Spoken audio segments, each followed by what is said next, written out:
dari MNC Bu, izin. Ya. Izin Bu, tadi tertarik terkait sumber daya alam yang memang potensinya bagus di Lebak Selatan. Apa langkah Ibu konkretnya?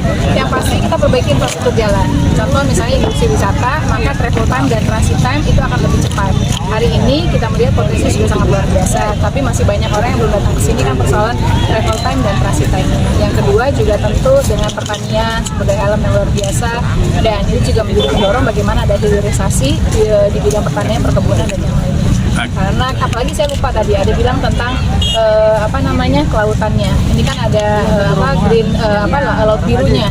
Karena ini juga sangat penting dalam rangka bagaimana para nelayan juga memiliki mata pencaharian, sehingga dengan tujuan akhirnya kan semuanya industri wisata, nelayan, pertanian, perikanan, perkebunan itu kan dalam rangka kesejahteraan masyarakat, sehingga disparitas yang hari ini agak jauh antara Banten Selatan dan Utara ini bisa sedikit demi sedikit berkurang, sehingga ada ke visi yaitu Banten maju bersama. Kalau sumber daya alam Bu, di sini kan banyak potensi sumber daya alam, batu bara, emas, kemudian dan lain-lain. Apa konkretnya langkahnya Bu?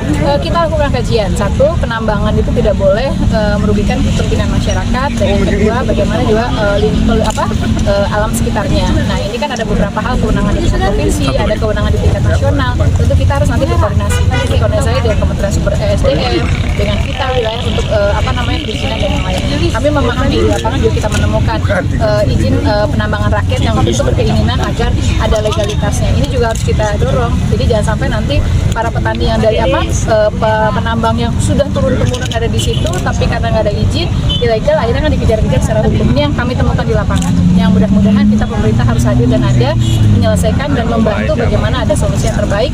Masyarakat bisa mencari mata pencaharian, tapi di satu sisi tidak boleh melanggar aturan tertentu. Terakhir satu Bu, terkait isu bakor, pemekaran wilayah DOB Cilangkap dan mungkin di... Ini pengalaman saya, karena saya wali kota pertama yang definitif dari daerah otonom baru, yaitu kota Tangerang Selatan.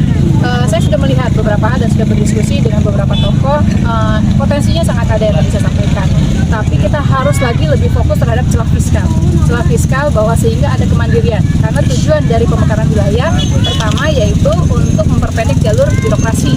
Kalau hari ini teman-teman dari Cilangkahan terlalu jauh ke wilayah Rangkas Bitung, maka harus pelayanannya lebih mendekati. Tapi jangan sampai nanti tiba-tiba ada kabupaten baru malah fungsi pemerintah tidak melayani, tapi maunya dilayani, itu kan udah salah. Jadi fungsi yang pertama adalah memberikan pelayanan publik yang lebih dekat. Yang kedua, daya saing daerah yang dalam hari ini Kabupaten Induk, Kabupaten Lebak seperti apa, Pandeglang yang berdekatan, Sukabumi yang berdekatan, sehingga Lebak Selatan ini punya Cilangkahan punya daya saing daerah. Dan yang ketiga tentu apa yang kita lakukan itu dalam rangka untuk peningkatan